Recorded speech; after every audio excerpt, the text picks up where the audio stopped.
बिस्मिल्लाहिर्रहमानिर्रहीम।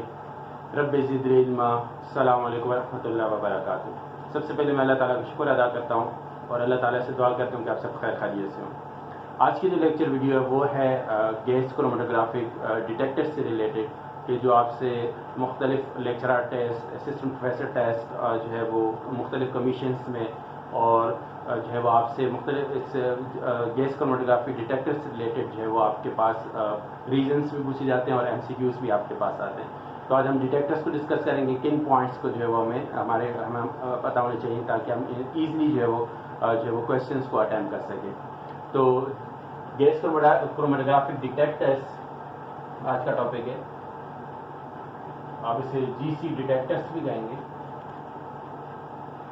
Gas chromatography जो है वो वोलेटाइल कंपोनेंट्स की मिक्सचर को में एनालाइट्स की सेपरेशन के लिए हम यूज़ करते हैं और उन एनालाइट्स को क्या कीजिए मुख्तलिफ डिटेक्टर से आप क्या करते हैं, हम उनकी क्वालिटेटिव क्वांटिटेटिव एनालिसिस करते हैं। तो यहाँ पे हम 4 डिटेक्टर्स जो आपके पास RD ब्राउन बुक में मौजूद है हम उनको डिस्कस करने जा रहे हैं।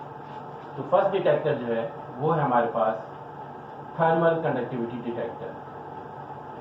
थर्मली कंडक्टिविटी डिटेक्टर, ठीक है। TCD इसको भी आप कहते हैं, ठीक है। इसकी अगर हम डायग्राम की बात करते हैं, ठीक, डायग्राम देख लेते हैं इसमें कि आपके पास जो है वो डायग्राम किस तरह की है।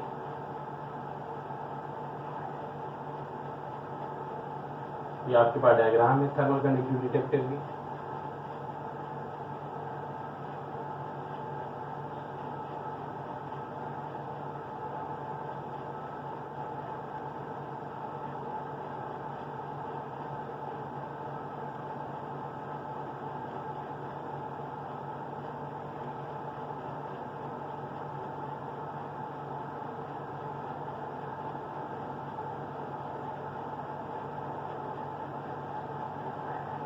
और इसमें आप क्या लगाते हैं कि यहाँ पे आपके पास क्या वायर्स हैं जो कि क्या होती हैं, हीटेड होती हैं।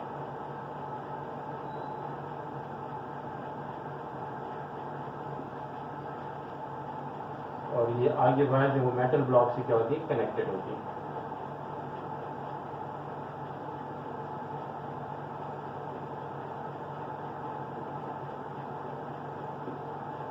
ठीक, तो ये आगे जो है ये दो मेटल वायर्स हैं जो मेटल ब्लॉक से जो है वो कनेक्टेड होती हैं और इसमें यहाँ पे क्या होती है आपके पास कैरियर गैस आपके पास फ्लो कर रही होती है। यहाँ पे क्या आपके पास कैरियर गैस है, जो है मोबाइल फेज ऐड कर रही होती है गैस क्रोमेटोग्राफी कॉलम में। और यहाँ पे आपके पास क्या है, कॉलम इफ्लुएंट आ रहा है,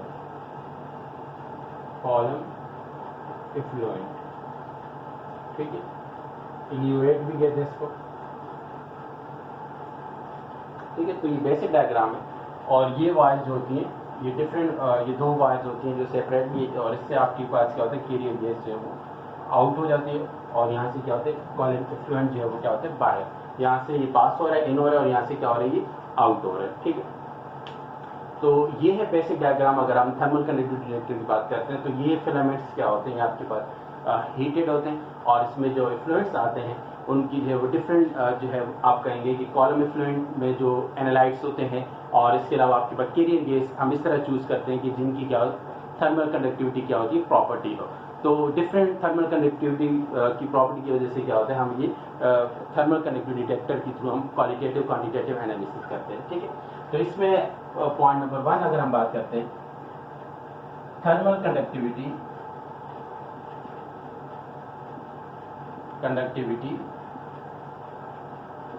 is a measure of property is a measure of ability of a substance to conduct heat, ठीक। तो थर्मल कंडक्टिविटी मेजर की जाती है यहाँ पे और ये एबिलिटी है कि वो कोई भी सब्सटेंस हीट को किस तरह क्या कर रहा है जो है वो कंडक्ट कर रहा है, ठीक है। तो इसमें इस डिटेक्टर के अंदर the relative thermal conductivities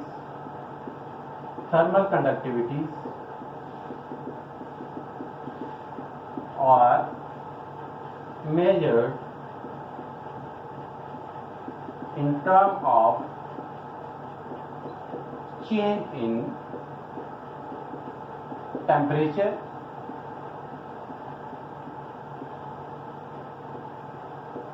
which is directly proportional to the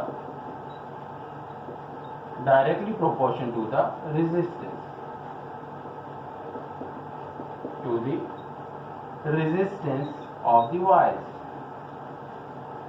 ठीक है, तो अब क्योंकि आपने क्या किया है, ये जो वायर्स होती हैं, फिलामेंट्स होते हैं, ये हीटेड होते हैं। जब इसमें आपके पास एनालाइट्स आते हैं, कैरियर गैस और इफ्लुएंट्स आते हैं, तो इसमें उनकी डेफिनेटली थर्मल कंडक्टिविटी वैल्यूज हैं, हम रिलेटिवली क्या कर रहे हैं, फाइंड कर रहे होते हैं। तो इसमें जो टेम्परेचर ड्रॉप होता है, वो टेम्परेचर जो चेंज आता है, और इसमें टेम्परेचर जो चेंज होता है वो रेजिस्टेंस के डायरेक्टली प्रोपोर्शनल होता है, और वो रेजिस्टेंस जो है वो हमें definitely according to Ohm's law जो है वो resistance directly proportional to change in voltage. तो इस तरह चेंज इन वोल्टेज को क्या किया जाता है, मेजर किया जाता है। ठीक है, तो ये है बेसिक, अगर आप कहें कि थर्मल कंडक्टिविटी का जो है वो प्रिंसिपल है कि चेंज इन टेम्परेचर जो है वो डेफिनेटली थर्मल कंडक्टिविटी नेचर की वजह से सब्सटेंस की चेंज इन टेम्परेचर होता है, और चेंज इन टेम्परेचर जो है वो कॉज करते हैं चेंज इन रेजिस्टेंस, और चेंज इन रेजिस्टेंस जो है वो उसको मेजर किया जाता है इन टर्म ऑफ वोल्टेज। और यहाँ पे जो है डेफिनेटली जो मॉडिफाइड व्हीटस्टोन ब्रिज या व्हीटस्टोन ब्रिज को क्या किया जाए, यूज़ किया जाता है फॉर दी मेजरिंग ऑफ जो है रेजिस्टेंस। और मैं ऑलरेडी कंडक्टिविटी डिटेक्टर में कंडक्टिविटी मीटर के अंदर हम व्हीटस्टोन ब्रिज को हम पढ़ चुके हैं। ठीक है, उसमें R1 over R2, R1 over R3 और R2 over R4 जो है वो क्या होता है, जो रेशियो जो है वो फॉलो होता है जब गैल्वेनोमीटर करंट क्या करते हैं, जीरो शो करता है। तो हम जो नेक्स्ट पॉइंट हम इसमें बताएंगे, आप इन पॉइंट्स को नोट कर लें। थर्ड पॉइंट में यहाँ लिख लेता हूँ। ठीक है, the change in resistance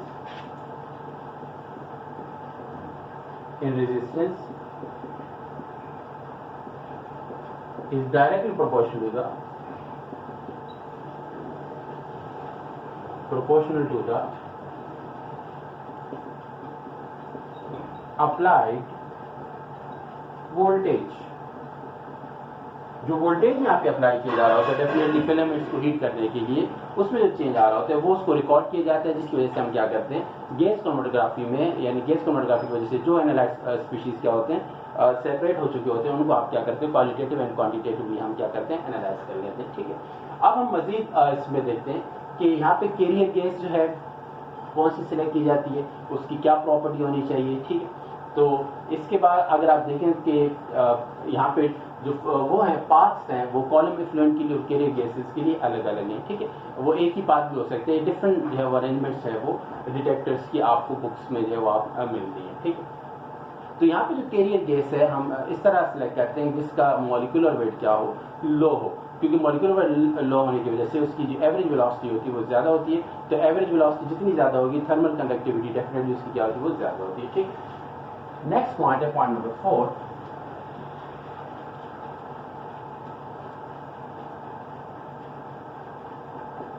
the thermal conductivity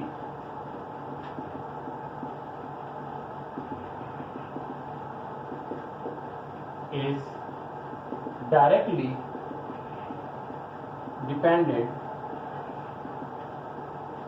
on the average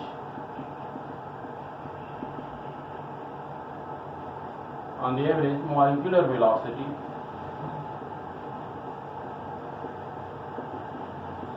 of the substance। ठीक, तो क्योंकि थर्मल कंडक्टिविटी डिपेंड करती है वो average molecular velocity of the substance, इसलिए हम कहते हैं कि low molecular weights carrier gases को क्या किया जाता है, प्रेफर किया जाता है। ठीक,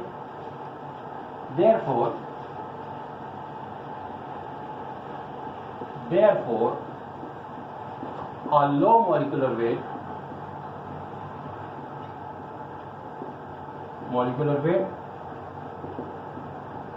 carrier gases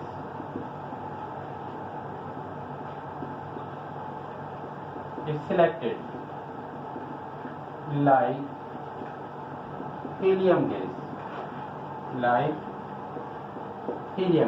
ठीक है, हाइड्रोजन गैस को हम यूज नहीं करते because it's a flammable gas. ठीक है, हाइड्रोजन is not used ठीक है। हाइड्रोजन को यूज भी करते हैं क्योंकि वो क्या है, फ्लेमेबल है, और वो क्या होता है जो है वो जो क्या कर सकती है, हीटिंग की वजह से क्या हो जाती है, कंबशन ऑक्सीडेशन उसकी हो सकती है। तो इसलिए हम यहाँ पे हीलियम गैस को क्या करते हैं, हम चूज करते हैं। ठीक है। इसके अलावा अगर हमने इस थर्मल कंडक्टिविटी डिटेक्टर की सेंसिटिविटी को इंक्रीज करना है, तो sensitivity is increase by increasing the applied voltage या करंट, और इसकी वजह से टेम्परेचर क्या हो जाता है, इंक्रीज हो जाता है, और इससे सेंसिटिविटी डिटेक्टर की क्या हो जाती है, वो भी क्या हो जाती है, इंक्रीज हो जाती है। ठीक है। तो अब नेक्स्ट पॉइंट आप इसमें आप ऐड कर सकते हैं। Fifth point, the sensitivity of the detector is increased by increasing the current in the filaments। ठीक, सेंसिटिविटी इसकी आप इंक्रीज कर सकते हैं और करंट जो आप अप्लाई कर रहे हैं वहाँ पे, लेकिन इससे क्या होता है, जो फिलामेंट की जो लाइफ है वो क्या हो जाती है, वो कम हो जाती है। इसलिए जो है वो क्या किया जाता है कि करंट इतना या रखा जाता है ताकि जो फिलामेंट्स की जो आपके पास जो लाइफ है वो ज़्यादा डिस्टर्ब ना हो। ठीक है। इसके अलावा और जो आप इसके जो आप बात करते हैं कि ये डिटेक्टर जो है, अब इस डिटेक्टर को हम कहते हैं कि ये इसकी जो वो है एक यूनिवर्सल डिटेक्टर है। नेक्स्ट पॉइंट आप इसमें वो कर सकते हैं, नोट कीजिएगा इसमें 6 points. TCD is a universal detector, is a universal detector। 7 point आप कहेंगे, it is a non-destructive detector. ठीक है, नॉन डिस्ट्रक्टिव है कि यानी कि इसमें आप थर्मल कंडक्टिविटी प्रॉपर्टी को मेजर करते हैं और इसमें आप दोबारा कॉलम एफिनिटी को क्या कर सकते हैं, रीयूज कर सकते हैं। ठीक, it's a universal detector, it's a non destructive detector, और it's a rugged detector because it can function well during mal treatment। ठीक है, तो ये क्या कर सकते हैं कि रजिड डिटेक्टर है, और ये अगर कहीं डेफिनेटली कहीं फ्लक्चुएशन आ रही हैं या कहीं ट्रीटमेंट जो है वो आप कह सकते हैं कि इश्यूज आ रहे हैं, तो यहाँ वहाँ पे भी क्या कर सकते हैं, इजीली सेंसिटिविटी आप शो कर सकते हैं और अपने आप को एडजस्ट करता है। इसलिए हम कहते हैं ये रजिड डिटेक्टर। ठीक है। तो ये मेन पॉइंट्स है जो आपने क्या करना है, इन पॉइंट्स को आपने क्या करना है, जहन में रखना है, ताकि इससे रिलेटेड जो आप क्या कर सकते हैं जो है वो इसको जो है वो आपसे पूछी जाती है ये पॉइंट्स, और आप जो है वो अगर आपको रिटन फॉर्म में, तो आपको ये तकरीबन कम से कम 8 पॉइंट्स जो है वो जहन में होने चाहिए। नेक्स्ट डिटेक्टर जो हम डिस्कस करने जा रहे हैं वो है flame ionisation detector. Flame ionisation detector.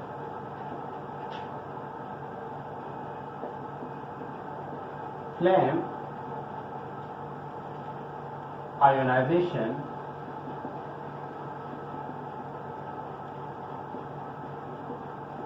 Detector, इसका आप FID भी कहते हैं।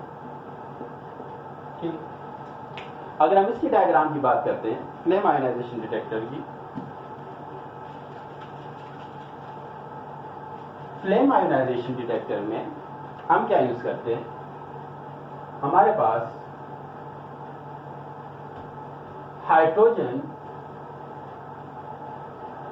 और एयर का क्या करते हैं, फ्लेम यूज करते हैं। ठीक है, हाइड्रोजन एयर का हम फ्लेम यूज करते हैं इसमें, और यहाँ पे आपके पास जो है वो क्या हो रही है, एयर पास हो रही है, यहाँ पे एयर है आपके पास। ठीक है, यहाँ पे आप इसमें हाइड्रोजन गैस को क्या करें, ऐड कर रहे हैं। ठीक है, और यहाँ पे आपके पास क्या है, कॉलम इफ्लुएंट है आपके पास, कॉलम इफ्लुएंट। ठीक, और यहाँ पे आपके पास क्या है, ये आपके पास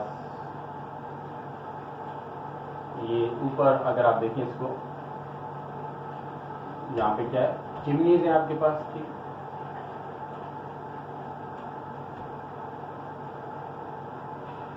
ये चिमनीज है, ठीक। और इसमें आपके पास क्या होता है, कलेक्टर लगा होता है यहाँ पे, ठीक। ये कलेक्टर है आपके पास, ठीक। और ये कलेक्ट क्या कर रहा होता है आपके पास, ये, ठीक। आपके पास ये आपके पास नेगेटिव कलेक्टर है, ठीक है।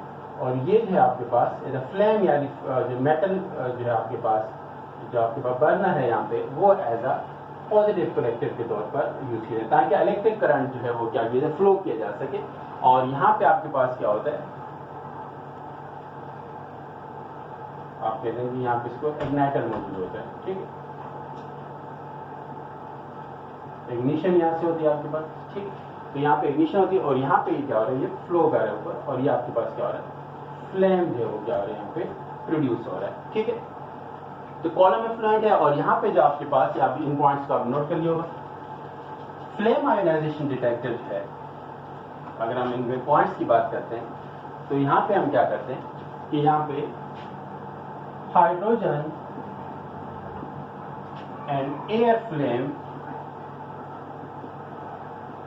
is used for the ionization of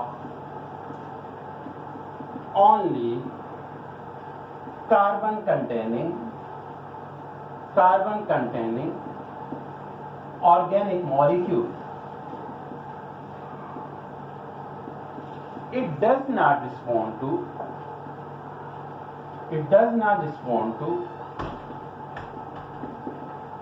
inorganic compound or molecule like N2, O2, CO2 and H2O, ठीक है। अब एयर हाइड्रोजन का जो फ्लेम होता है, इसमें जो इनऑर्गेनिक कंपाउंड होते हैं वो क्या होते हैं, वो आयोनाइज नहीं होते, लेकिन जो ऑर्गेनिक कंपाउंड होते हैं, जो कार्बन कंटेनिंग ऑर्गेनिक कंपाउंड्स होते हैं, वो क्या हो जाते हैं, वो आयोनाइज हो जाते हैं, ठीक है।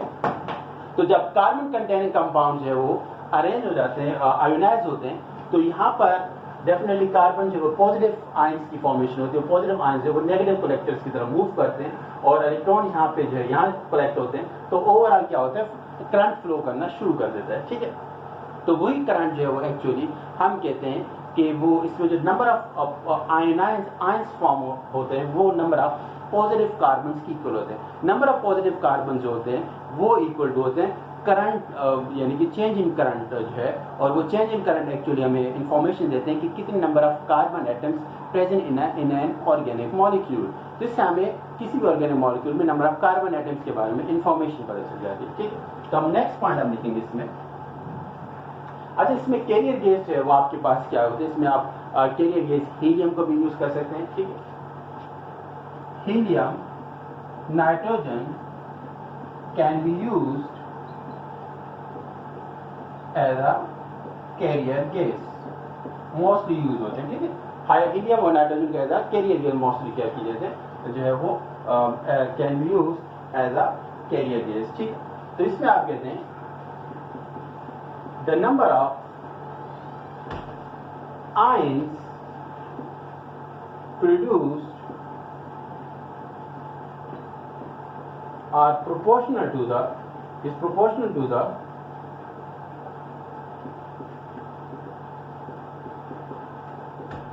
number of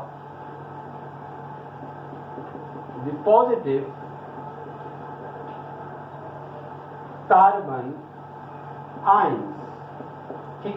जिसमें जो आपके पास number of positive carbon ions होते हैं वो एक्चुअली जो नंबर ऑफ आयंस की इक्वल होते हैं, और यही नंबर ऑफ कार्बन आयंस होते हैं वो actually causing the change in the flow of current in the circuit, ठीक।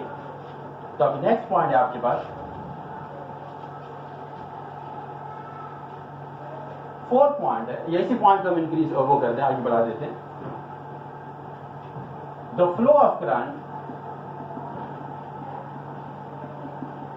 is proportional to the number of positive carbon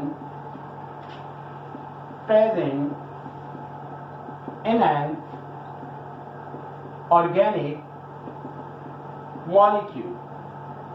ठीक है, तो ये जितने भी नंबर ऑफ आयंस होंगे आपके पास, number of ions are equal to the number of positive carbon ions.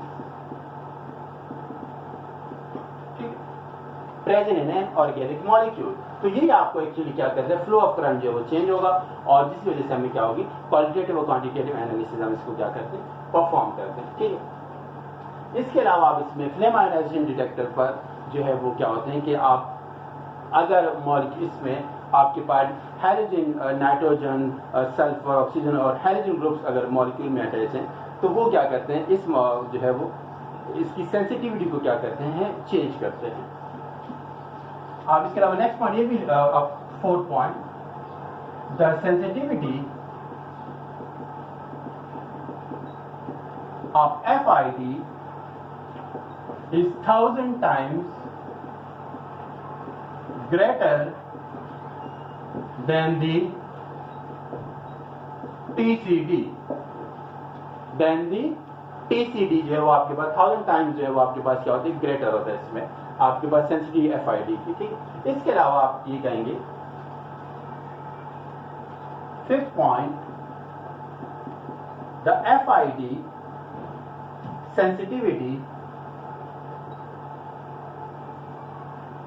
is affected by the groups like nitro groups, sulfur groups, oxygen groups and halogen groups in an organic molecule. In an organic molecule. ठीक है, अगर ये groups मौजूद है analyte में, तो इससे क्या होगा कि ये जो फ्लेम आयोनाइजेशन डिटेक्टर की जो सेंसिटिविटी है उसको क्या करते हैं, वो चेंज कर देते हैं। ठीक है, तो ये है आपके पास जो है वो फ्लेम आयोनाइजेशन डिटेक्टर। ठीक है, तो ये इंफॉर्मेशन आपको 5 पॉइंट्स हैं जो आपके पास है वो आप इनको ध्यान में रखिए, ताकि इससे रिलेटेड आपको इन्फॉर्मेशन है तो आप इजीली क्या कर सकते हैं, बता सकते हैं। अब नेक्स्ट हम डिटेक्टर वो कर लेते हैं, डिस्कस कर लेते हैं। नेक्स्ट डिटेक्टर जो है वैसे इलेक्ट्रॉन कैप्चर डिटेक्टर, लेकिन हम इसमें फ्लेम फोटोमीटर डिटेक्टर को डिस्कस कर लेते हैं, क्योंकि फ्लेम फोटोमीटर डिटेक्टर की जो आप कहते हैं कि आप वो है डायग्राम, वो बिल्कुल similar to flame ionisation detector. तो यहाँ पर हम क्या करते हैं कि फ्लेम फोटोमीटर डिटेक्टर में फ्लेम फोटोमीटर डिटेक्टर, ठीक है, थर्ड फ्लेम फोटोमीटर और FPD। ठीक है, और इसमें यहाँ पे आपके पास कलेक्टर्स के अलावा आपके पास क्या होता है कि जो आपके पास यहाँ आयोनाइजेशन हो रही होती है, ठीक है, हम कलेक्टर्स नहीं यूज करते, बल्कि यहाँ पे हम यूज करते हैं, ठीक, यहाँ से जो आपके पास जो भी इमिशन हो रही होती है वो फोटो मल्टीप्लाई ट्यूब क्या कर रही होती है, वो उसको क्या करते हैं, मेजरमेंट हो रही होती है। ठीक है, तो जो भी आयोनाइजेशन होती है उसकी वजह से जो इमिशन इंटेंसिटी है उसको क्या किया जाता है, सुटेबल फिल्टर्स के थ्रू, डिटेक्टर्स फिल्टर्स के थ्रू क्या किया जाता है, मेजर किया जाता है। ठीक, तो ये जो पॉइंट्स है आप नोट कर लिए होंगे। इसमें जो आपके पास सिमिलरली आप क्या करते हैं कि हाइड्रोजन एयर फ्लेम यूज होता है यहाँ पर, और कॉलम में फ्लूइड आ रहा होता है, और साथ में हम क्या कर रहे थे, CH4 जो है गैस इज यूज। ठीक है, क्योंकि वो इजिली आयोनाइजेबल होती है। तो सबसे पहले आप इसमें जो पॉइंट बताएंगे, flame in flame photometer FPD, hydrogen plus air flame is used for the ionization of carrier gas, ठीक है, such as CH4 को यूज किया जाता है। ठीक है, ताकि क्योंकि इजिली क्या हो जाती है, आयोनाइजेबल है। ठीक है, और क्या होता है, the emission intensity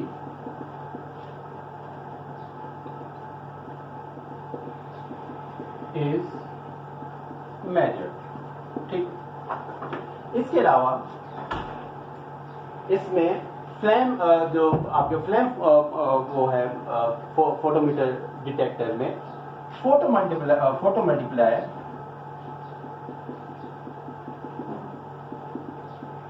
tube is used to measure intensity of an allied species. और किस तरह के हम एनालाइज को यूज कर सकते हैं, तो आप इसमें कहेंगे कि ऑर्गेनिक कंपाउंड्स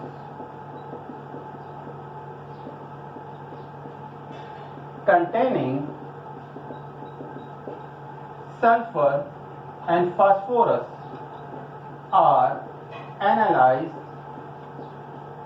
ठीक, organic compound containing sulphur and phosphorus को मोस्टली आप फ्लेम फोटोमीटर से आप क्या करते हैं, डिटेक्ट करते हैं. इसके बाद नेक्स्ट पॉइंट है आपके पास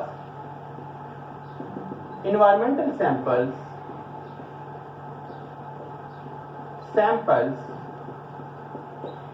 of sulfur and phosphorus are usually analyzed.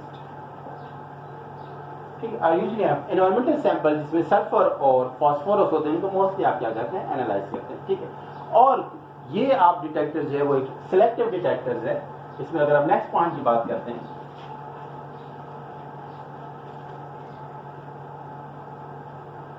FBD can be used as a selective detector. क्योंकि अगर हम by using a proper filters between the flame and PMT. ठीक है, अगर हम स्पेसिफिक फिल्टर्स यूज करेंगे और हमारे पास अगर कोई पर्टिकुलर स्पीशी मौजूद है, हम उसको एनालाइज करना चाहते हैं, तो हम एक पर्टिकुलर फिल्टर्स यूज कर सकते हैं. इजीली हम उसको क्या सिलेक्टिवली हम क्या कर सकते हैं, एनालाइज कर सकते हैं स्पीशी को. ठीक, तो ये पॉइंट्स हैं आपके पास जो है वो फ्लेम जो है वो फोटोमीटर डिटेक्टर से रिलेटेड, इसमें आप फ्लेम को यूज करते हैं. और इसमें आपने कैरियर गैस जो है हाइड्रोजन एयर फ्लेम यूज होता है. इसके अलावा आपके पास CH4 को यूज किया जाता है क्योंकि it is easily ionised in the hydrogen air flame के ऊपर. तो जितने भी स्पीशीज हैं एंड अगर वो हाइड्रोजन एयर फ्लेम पर इजिली अपनी इमिशन इंटेंसिटी दे सकते हैं, so they can be easily analysed by can be detected by flame photometer detector. ठीक है, तो ये मेन पॉइंट्स हैं. इससे रिलेटेड आप मजीद इंफॉर्मेशन गेन करें और ताकि आप जो है इससे आपको टॉपिक पे कमाना आ सके. इसके बाद नेक्स्ट है आपके पास डिटेक्टर, वो है इलेक्ट्रॉन कैप्चर डिटेक्टर. ठीक है, electron capture detector, electron capture detector ECD. ये मेन पॉइंट्स आप नोट कर लें. इलेक्ट्रॉन कैप्चर डिटेक्टर की अगर हम बात करते हैं,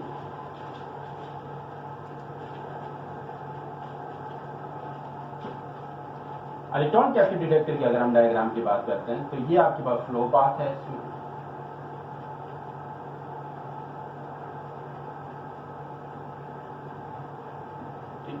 यहां पर आपके पास क्या होता है, रेडियो एक्टिव एलिमेंट मौजूद होता है. ठीक है, इधर क्या होता है, रेडियो एक्टिव एलिमेंट, या आप कहते हैं कि बीटा पार्टिकल इमिटर है आपके पास यहाँ पर.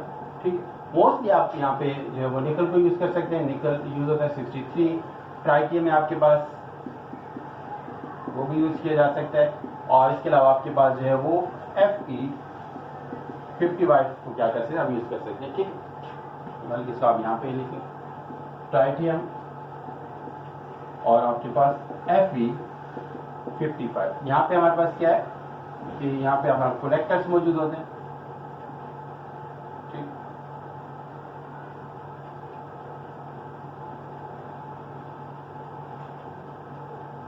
कलेक्टर्स हैं यहाँ पे, ये आपके पास पॉजिटिव कलेक्टर्स हैं. ठीक, यहाँ पे आपके पास क्या है, नेगेटिव कोलेक्टर्स, ठीक। तो यहाँ पे जो आपके पास U8 है वो आ रहा है आपके पास, ठीक है, कॉलम इफिनेट, और यहाँ से क्या होता है आउट हो रहा है, ठीक है। तो बीटा पार्टिकल इमिटर्स, तो इलेक्ट्रॉन कैप्चर डिटेक्टर में आप क्या कहते हैं, beta particle emitter radio nuclear is used, ठीक। पहला पॉइंट आपके पास ये है, ठीक।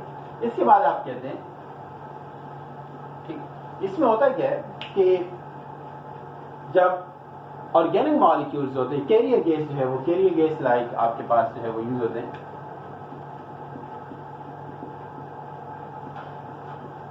कैरियर गैस आपके पास जो है वो क्या है आपके पास CH4, हीलियम, नाइट्रोजन, ठीक है, या फिर आपके पास आर्गन जो है वो क्या होते हैं वो यूज होते हैं। तो वो आपके पास क्या होते हैं कि जो है वो आप क्या करते हैं, जो इजीली क्या कर सकते हैं, इलेक्ट्रॉन जो वो आयोनाइज होते हैं।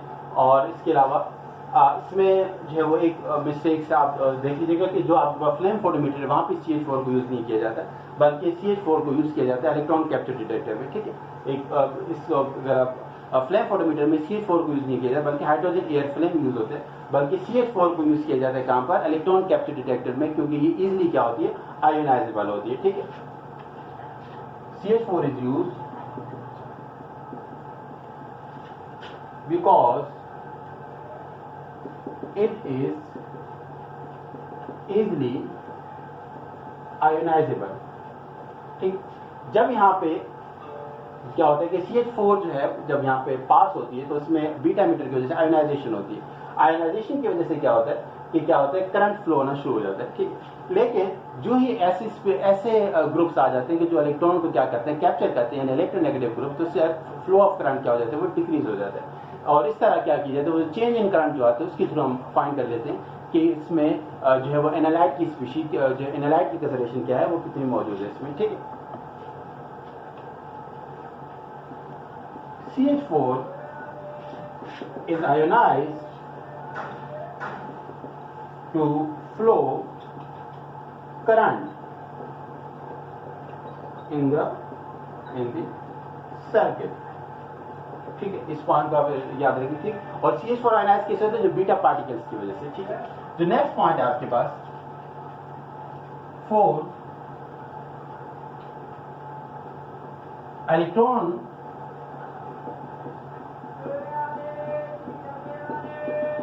affinity, electron affinitive groups changes the flow of current and their concentration,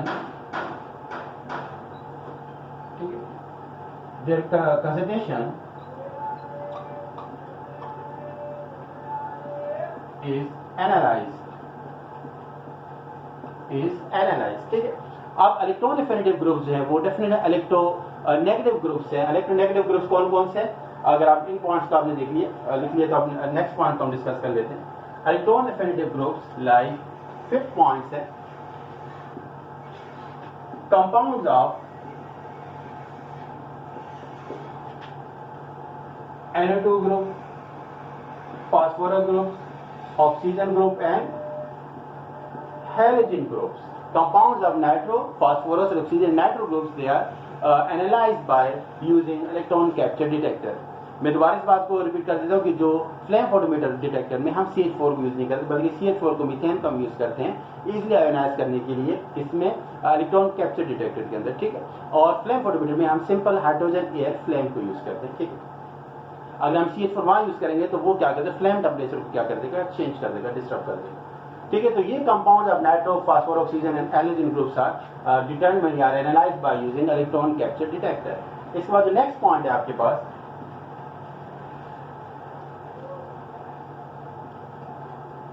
lead containing compounds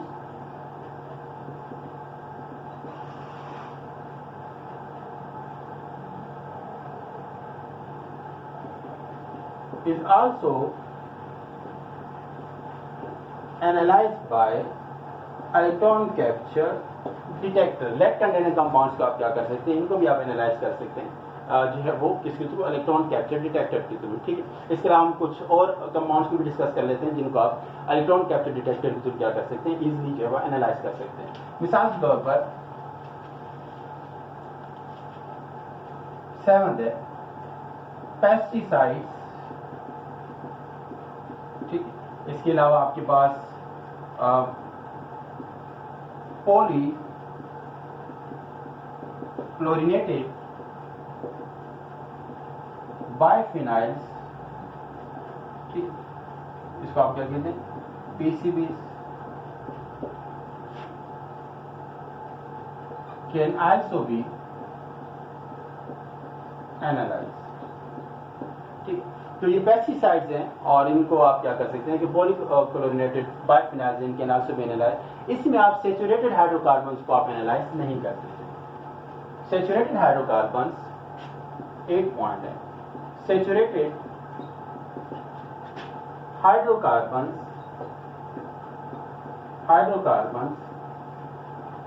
can't be analyzed।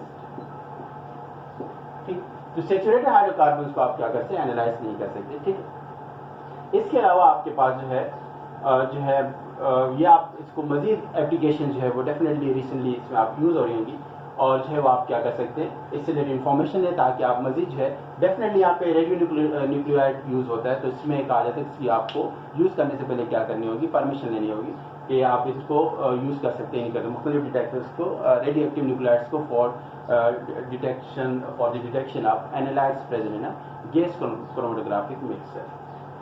तो ये बेसिक इंफॉर्मेशन जो मैंने आपसे डिस्कस किया। थर्मल कंडक्टिविटी डिटेक्टर है आपके पास फ्लेम आयोनाइजेशन डिटेक्टर है, फ्लेम फोटोमीटर डिटेक्टर है और आपके पास इलेक्ट्रॉन कैप्चर डिटेक्टर्स हैं। तो ये आपके पास जो है वो गैस क्रोमेटोग्राफी डिटेक्टर्स के तौर पर हम यूज़ करते हैं।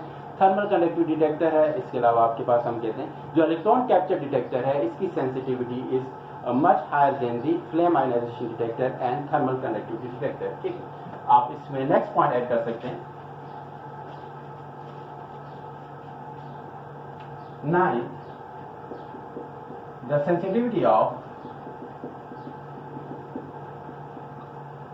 electron capture detector is much higher than the flame ionization detector and thermal conductivity detector। ठीक, आप इस वीडियो को देखें, इससे रिलेटेड मजीद जो है इन्फॉर्मेशन आप जो है इसको वो करें, कलेक्ट करें ताकि आपसे मुख्तलिफ एग्जाम्स के अंदर इससे रिलेटेड आपसे जो है वो MCQs पूछे जाते हैं कि कौन से डिटेक्टर्स कहाँ यूज़ होते हैं, क्यों यूज़ होते हैं और किस प्रिंसिपल की बेस पे जो है वो यूज़ होते हैं। अपनी दुआ में याद रखिएगा। अस्सलाम वालेकुम व रहमतुल्लाहि व बरकातुहू। अल्लाह हाफ़िज़।